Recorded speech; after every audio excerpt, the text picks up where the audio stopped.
Hello, hello, hello, hello. Okay, so for those people who did not hear me, we'll start again. So tonight's talk is what makes our neurofeedback different.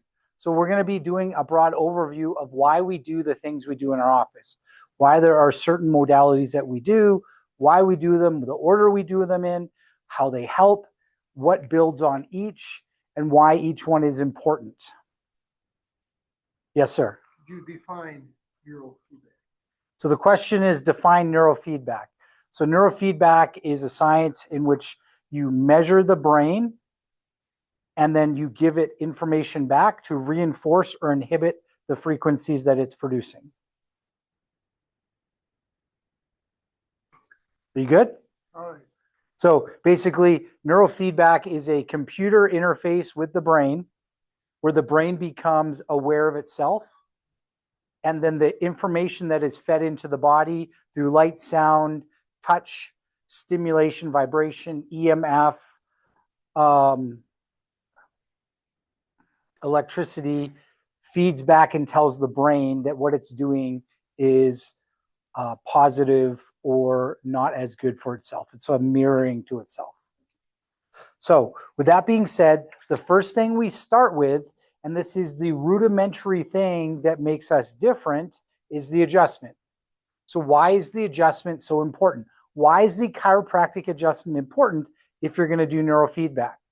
If you go anywhere else and you do not get the chiropractic adjustment first, you are trying to rewire already broken pathways. So I'll put this another way. You're literally trying to reroute a river that's already engraved itself and is, let's say, 10 feet deep. Whereas with neurofeedback, we actually allow new pathways or channels to be made. So, or with the adjustment, I mean. So the adjustment makes new connections in the actual brain. So with a person that is in a stress response, what will happen is the part of their brain, their frontal lobe and their cerebellum, will actually become weaker. The frontal lobe, the executive center, its job is to control everything you do. It's literally the ultimate, it's the God that controls everything that's going on in your body from the brain perspective.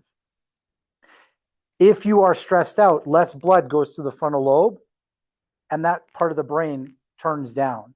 So you have less of, let's say, the mom at home to make sure everything's working correctly.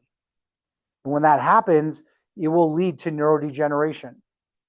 When we adjust you, it will actually make connections in the frontal lobe and in the cerebellum. Why is that important? Those two areas are the prime areas that we use to down-regulate the stress or fight or flight response. Yes? You use the word adjustment. You talk about bodily adjustment. The adjustment, the question is, what is an adjustment? We're talking about a physical adjustment to stimulate the brain through hands or instruments to the body. So that adjustment is not about a pop or a click. The adjustment is not about pain management. The adjustment is about stimulating the brain to get optimal output when we use all the other modalities to keep it in a relaxed state.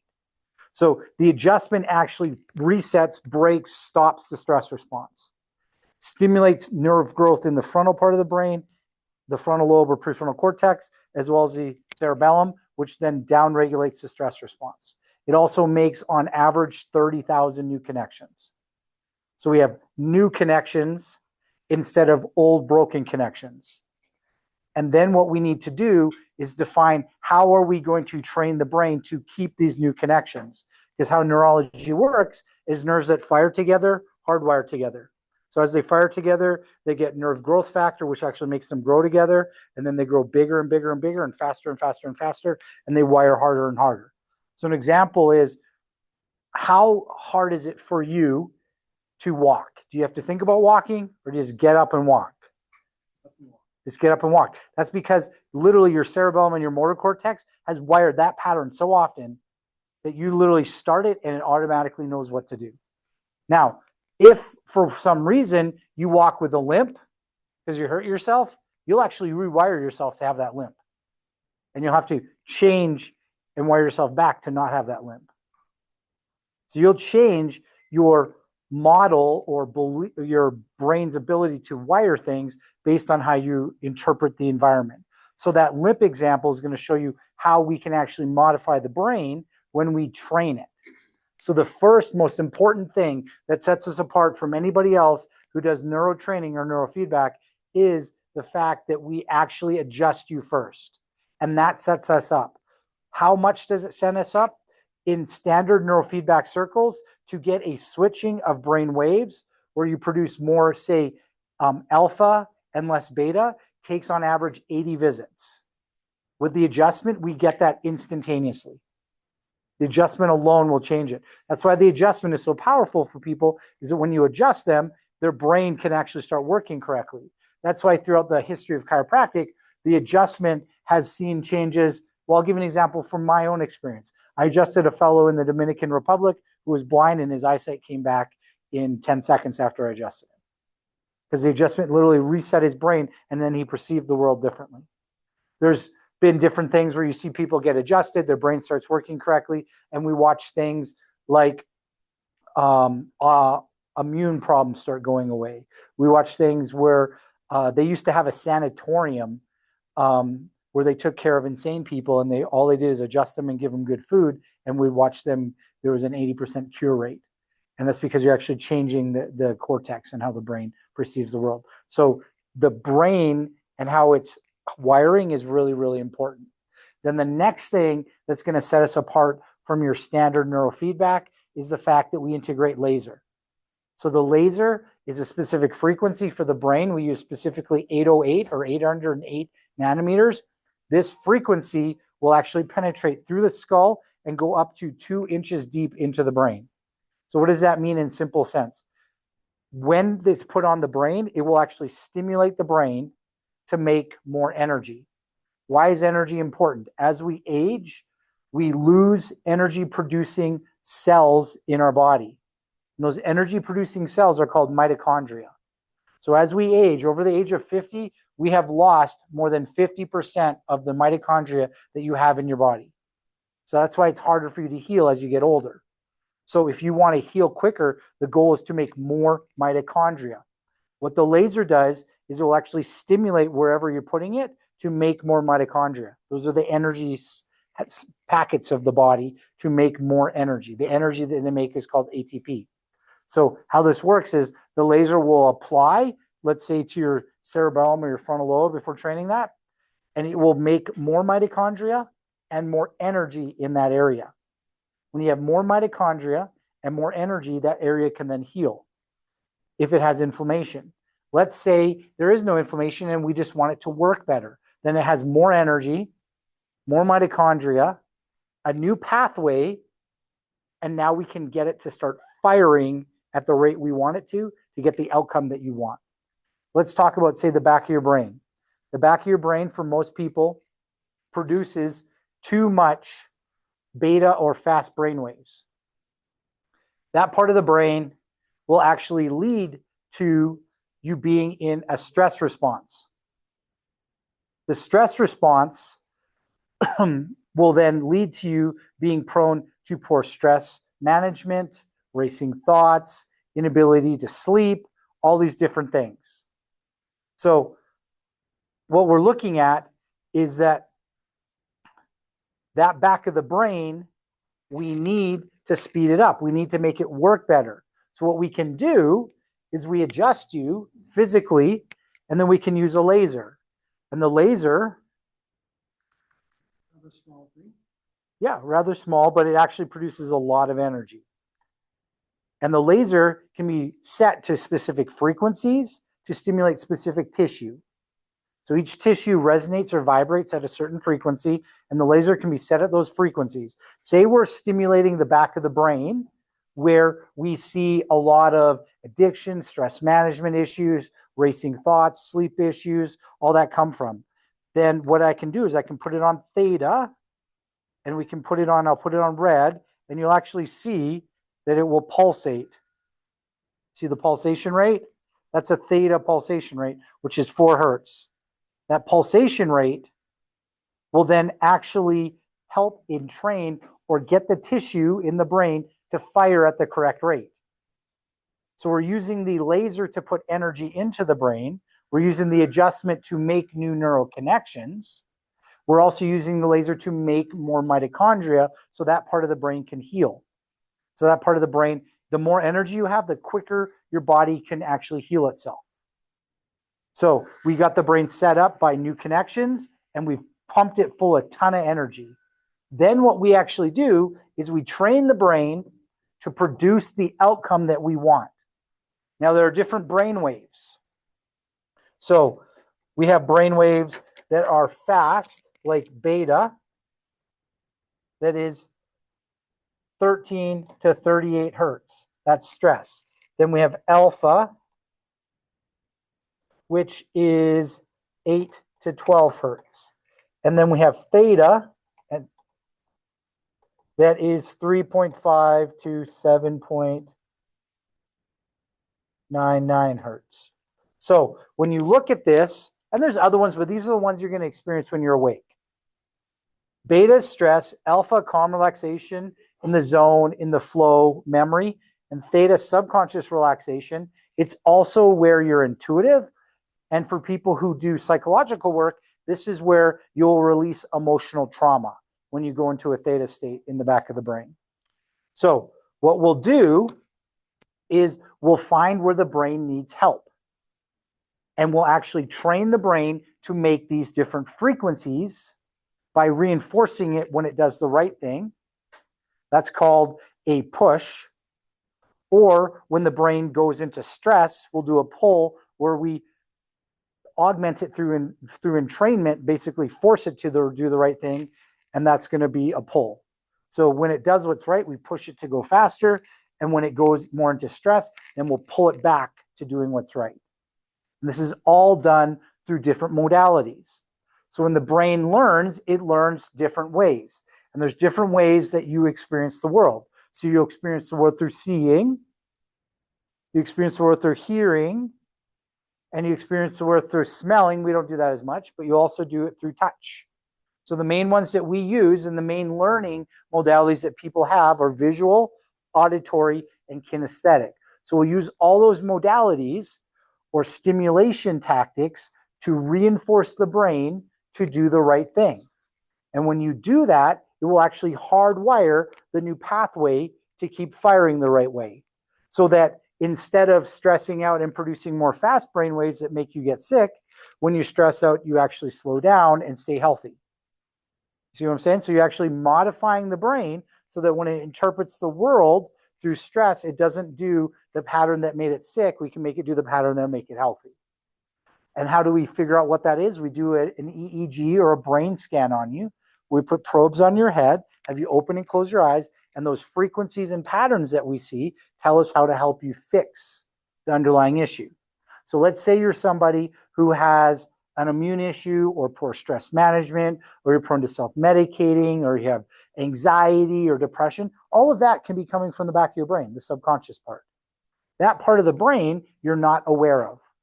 The only thing you experience consciously is this racing thought all the time, but you can't consciously control it because it's subconscious. That make sense?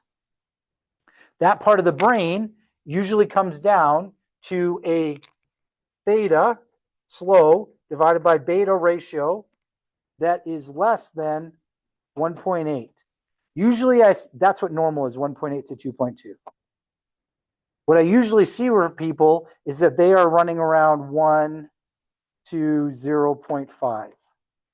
So they're half as fast as they need to be. That means their brain is in a stressed out state and they're trying to figure out everything that's going to happen and please don't hurt me.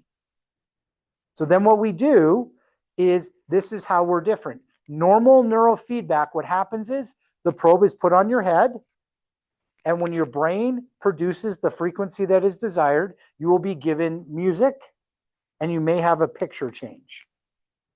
That's standard neurofeedback. We went much, much further. What we have embedded in the machine is that when your brain does what's right, the music turns on, and then the music is fed into one of these boxes. This is an auditory relay that then we use to push or pull other stimulation. The other stimulation will teach you by literally learning through seeing, hearing, or feeling. So let's say we do the normal setup that we have, which is your brain is doing what's right. So then we'll put these stickers on you at a specific meridian or point in your body that will stimulate you to make more frequency in that part of the brain. Let's talk about the back of the brain. Then we will put it usually at heart meridian 7. And then what we'll do is we'll actually take this CES device, clip it on, and then when the music plays, it will allow the current to go through and it will actually stimulate that meridian, which will then push your brain to make more of that frequency in the back of your brain through a meridian stimulation, through a mild electric current. That is called CES brain driving. When you go ahead. Do we feel something in the brain or no? You're not going to feel this in the brain, besides you're going to feel that you're going to feel calmed down. The question is, do you feel any of this? No. All you experience is the music turning on and off and the glasses flickering, or you may feel calm and relaxed. You're not going to feel it because the brain itself does not have any sensory organelles or feeling in it. That's why you can have brain surgery on an open, you can have your head cut open and they can touch your brain and you don't feel anything because there's no actual sensory stuff in the brain. The feeling is the perception of what the brain perceives from the exterior. So like your hands or your smell or whatever thing, anything like that. To answer your question? So we use that as one of our modalities, which is a kinesthetic or feel, to pull or to push you as you're doing what's right. So it makes you do it better. So it's hardwiring that process in better. Then when your brain goes more stressed and you actually will speed up your brain and we want to slow it down back to where it needs to be, then we can use these glasses. And these glasses will flicker at whatever frequency we want. If it's this part of the brain that we're talking about, we'll have it flicker at 4 hertz. Now, if you remember what we're talking about, theta is 3.5 to 7.99. So 4 hertz is in theta. 4 hertz pushes theta and it actually suppresses or dampens beta production. Well, if your problem in the back of the brain is you don't have enough theta and you have too much beta, that would do exactly what we want. So we'd push down the frequency we don't want, we have too much of, which is stress, and we push up the frequency you want, which is slowing it down. So with this, what we've done is we've given you physical stimulation when your body does what's right, and visual stimulation when your body goes into stress. That is 2 of the 3 stimulations that we use. Then we'll also set you up with auditory.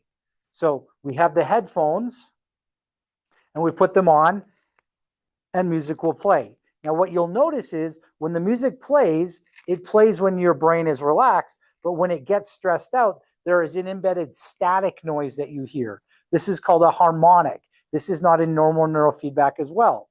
This harmonic is patented specifically to the program that we use, which is from Thought Technology. And that harmonic is a music that forces your brain to drop down into, in this instance, theta or the slower brainwave. So what I'm showing you here is we stack the things that make you do what's right. When your brain starts off, we adjust it to make new connections. We laser it to put more energy in. Then when your brain makes more of the correct brainwave, we push it to do it faster with kinesthetic or feeling, the electrical impulse through the meridian. When your brain stresses out, then we use visual to slow it down to go back to where it's supposed to be. That's the pull. We also have embedded music when you do what's right. And when your brain goes into stress again, then we have a harmonic to push you to do what's right. That's our base layer. Yes. So the computer is analyzing all this instantaneously. The question is the computer doing this instantly? Yes. And then the computer's information feeds the reward that tells you the music. And then the music feeds into the relay switch, which will then turn on the different modalities I just explained. It'll turn on the CES, the electricity, it'll turn on the glasses. Now, the other thing that we use, and this is very important because nobody else does this, is for the brain to actually make new neural connections, there's specific information that it needs. It needs this to grow. It needs oxygen. That's why we always test your oxygen when you first come in. For brain health, it needs to have 97% oxygen saturation. It needs blood sugar, so I need you to eat before you come in or have a stable blood sugar. It needs stimulation. Well, the stimulation is going to come from the neurofeedback machine in the form of visual or auditory stimulation. But the thing that most or all the people that I know miss is it also needs light. So we actually have auricular therapy or light that is pushed through these headphones. I do not use them for brain tap. I use them because it produces light that will drive photons of energy into the brain through the ear, and specifically cranial nerves in the ear, that will set you up to then have the neuron grow. So we have the neuron set up to grow because we have light, energy, oxygen, and stimulation, and then we put all the stimulation in to make it work. We have you set up so that you will respond with kinesthetic, auditory, and visual. Let's say that's not enough. Then you may see some people have these bands put on. Well, these bands is an electromagnetic field generator. What that means is when you produce a field, you can set it to pulsate at certain rates, and that will entrain or force the neurons to fire at that rate. The field comes out from the front, and it will actually force roughly a quarter size of that brain to fire at the rate that we want it to. So we'll put it wherever it needs help. I don't like using this because it's more forcing than learning. But if we need to do it, we can do that as well. So I'm showing you that we stack modalities, we stack things to get you to get the result that you need. Let's say that isn't enough. Then we can also, on top of that, use a vibration board that will stimulate the person's low back. I only use that in very rare cases, but we can use that as well. Usually what happens is we start and we train them, and if we're not seeing the changes we want within 5 to 10 visits, then we start going inflammation hunting. Because the only thing that's going to stop you from responding to this setup, because we've set you up for everything to grow perfectly, is inflammation. What are the things that will drive inflammation? Low oxygen in the brain, blood sugar dysregulation. So we like that continuous glucose monitor because it's going to tell me if we have that blood sugar dysregulation. Next thing, chronic cortisol or stress response. Then we look at omega-3 content. And then if that's not any of the answers, which it is, what I just explained is 99.9% of the time, then we go to the really obscure things like viral infections, bacterial infections, molds, cross-reactivities with foods, like stuff that you're like, oh, that must be the answer. I'm like, it's House, the TV show, when there was always some crazy worm from Zimbabwe or whatever. That's like never happens. It's usually blood sugar or oxygen. It's not some crazy worm from wherever or some mold from wherever. That's usually never the answer, but it can be, and that's what I'm telling you.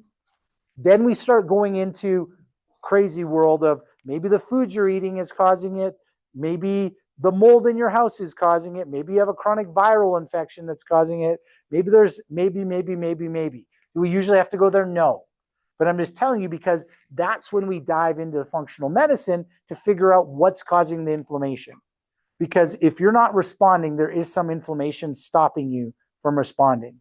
If you do, we know we don't need to touch it at all. So what makes us different is that we set you up to succeed, train the new neurology that's set up to succeed, give the new neurology energy to succeed, and then train you with every way your body can possibly learn to actually make it work, and then hardwire it the right way. Once it's hardwired the right way, the problem will go away. What do we do once you start doing well? We take away the modalities to make sure that you own it. When you own the neural pathway, the problem never comes back unless you get a bonk on the head or uranium exposure or something crazy that will cause inflammation to everybody. Do we have any questions? I know I went through a ton of stuff. You mentioned that the body and the head, the brain should be working together. Correct. And that the body can heal itself in effect. Correct. What's the question? I'm just making a statement. Okay, statement. Yes, the body can heal itself. If the brain is in a relaxed state, your body will heal itself. That is correct. That's what So we're trying to do. that's our goal. Our goal is to get your brain out of fight or flight. And when you turn down the fight or flight response, you turn off the genetic expression of disease. When you turn up the fight or flight response, you turn on the genetic expression for disease. That's why you can have two identical twins and one expresses, let's say, cancer and the other one doesn't, because your environment determines if you pull the trigger of the loaded gun. So how you experience your life, your stress response will determine if you pull the trigger of XYZ disease. If that disease is not expressed by the age of 3, it is not genetically predisposed. It means your lifestyle is going to turn it on or off. So you go, well, I have this, and they say it's genetic. Cool. Was it expressed by the time you were 3? No, it turned on at 50. Then it's a lifestyle issue. What we experience in North America is 99% lifestyle. Unless you got Down syndrome, that's more genetic. Like, we're not seeing these huge genetic things. It's how am I living my life turning on problem? Does that make sense? So my ask of you is, can you please share this information with somebody that you know to help them understand there are things that they can do to help them, and it's not just random. It's that we literally know what we're looking for, and when they get the change, we know that they'll feel better. We know that they'll improve because that change is numerically significant. We can see it on a screen. We can see the change happen. We can see the numbers change for their brain. We can see the numbers change on their labs, and they experience it. So it's not hard to get the experiential change. It's to get your brain stable so that you can live a long, healthy life. That's what's hard. So my ask is, share this with somebody you know. Think of right now who's one person you could share this with. Think of that person. If you've thought of them, put your hand up. Okay? We got one person. Now, my ask of you is, please tell them or show them this talk. And if it's not this, show them something else. Because my hope and my prayer is that you're not just getting information for yourself from this, but you're getting that we can actually help our friends and our family members because they're literally floundering. They don't know what to do. They're scared. Do you know that half of the people that live in Colorado have anxiety or depression? They're scared. They don't know what to do. And the pharmaceuticals are only meant for, and most people don't know this, they're only meant for 3 months or less use. Almost everybody I see is on an antidepressant for more than that. We're talking 10, 15, 20, 30 years. We see people that are on it for decades. And so that's what people don't understand, is that these things have a bigger underlying mechanism, and we have to figure out what's causing it. And when we figure it out, we can actually stabilize them and have them be healthy. Your body is not made to be sick. Your body is made that if it's not in stress, to actually heal. So if we don't have any other questions, I want to thank you for being here. Think of that person, change their life, give them a little bit of information, and thank you.